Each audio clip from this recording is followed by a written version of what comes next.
జరిపేందుకు AI strategic road మ్యాప్ని ఆవిష్కరించాం. ఆర్టిఫిషియల్ ఇంటెలిజెన్స్ ఆధారిత అంకురాలను స్టార్టప్ కంపెనీస్ని ప్రోత్సహించడం, ప్రభుత్వ ఉద్యోగులు మరియు యువత యొక్క ఆర్టిఫిషియల్ ఇంటెలిజెన్స్ నైపుణ్యతను పెంపొందించడం, పరిపాలనలో ఆర్టిఫిషియల్ ఇంటెలిజెన్స్ని వినియోగించుకోవటం ఈ రోడ్ మ్యాప్ యొక్క ప్రధాన లక్ష్యాలు. ఫ్యూచర్ సిటీలో అంతర్భాగంగా 200 ఎకరాల్లో ప్రత్యేకంగా ఆర్టిఫిషియల్ ఇంటెలిజెన్స్ సిటీని నిర్మిస్తాం. ఈ ఏఐ సిటీ ప్రపంచంలోని పారిశ్రామిక దిగ్గజ కంపెనీలకు కేంద్రంగా మారుతుంది. గూగుల్ కంపెనీ ఇక్కడ ఆర్టిఫిషియల్ ఇంటెలిజెన్స్ ఆధారిత యాక్సిలరేటర్ సెంటర్ను నెలకొల్పేందుకు సిద్ధంగా ఉంది. ఇన్ఫర్మేషన్ టెక్నాలజీ శాఖకు ఈ బడ్జెట్లో 774 కోట్ల రూపాయలు ప్రతిపాదిస్తున్నాము. నాణ్యమైన విద్యుత్తును నిరంతరాయంగా సరఫరా చేయటం ప్రభుత్వ ధ్యేయం. సాంప్రదాయ ఇంధన వనరులను ఒక పక్క వినియోగించుకుంటేనే సాంప్రదాయేతర ఇంధన వనరుల వినియోగంపై దృష్టి సారించడం ద్వారా విద్యుత్ ఉత్పత్తి సామర్థ్యాన్ని పెంచాలన్నది మా ప్రభుత్వ లక్ష్యం.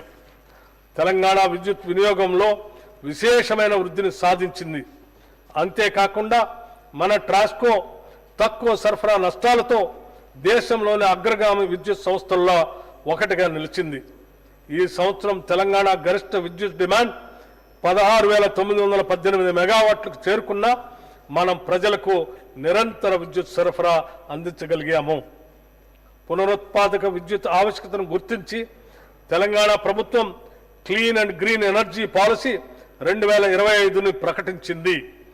ఈ విధానం ప్రకారం 2030 నాటికి 20,000 మెగావాట్లు మరియు 2035 నాటికి 40,000 మెగావాట్ల పునరుత్పాదక విద్యుత్తుని అదనంగా ఉత్పత్తి చేయాలని లక్ష్యంగా పెట్టుకుంది.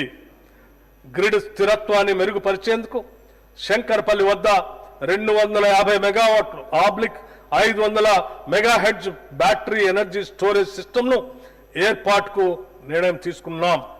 సింగరేణి సంస్థ, Telangana renewable energy development corporation సంయుక్తంగా జియోథర్మల్ విద్యుత్ ఉత్పత్తిని సాధించడానికి ప్రయత్నాలు చేస్తున్నాం.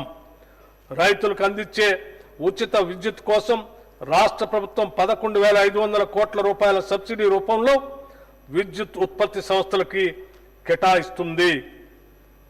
అదనంగా గృహజ్యోతి పథకం కింద 200 యూనిట్ల వరకు 50 లక్షల కుటుంబాలకు మరియు రాష్ట్రంలోని 30,000 ప్రభుత్వ విద్యా సంస్థలకి ఉచిత విద్యుత్ అందిస్తున్నాం.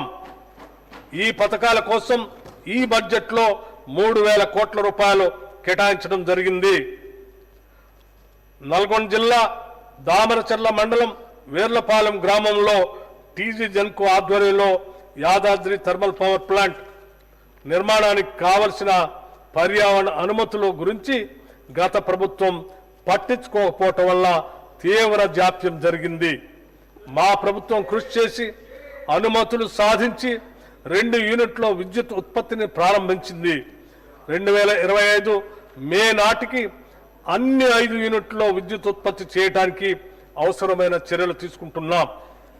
ప్రజలకు మెరుగైన విద్యుత్ సేవలు అందించేందుకు దేశంలో ఎక్కడా లేని విధంగా విద్యుత్ అంబులెన్స్ సర్వీసెస్ను ప్రభుత్వం ప్రారంభించింది. ఎక్కడైనా ఏదైనా కారణంతో విద్యుత్ సమస్య ఉత్పన్నమైతే ఫిర్యాదు చేయడానికి 1912 టోల్ ఫ్రీ నెంబర్ను ఏర్పాటు చేశాం. ఫిర్యాదు అందిన వెంటనే విద్యుత్ అంబులెన్స్లో సిబ్బంది అక్కడికి చేరుకొని సమస్యను పరిష్కరిస్తారు.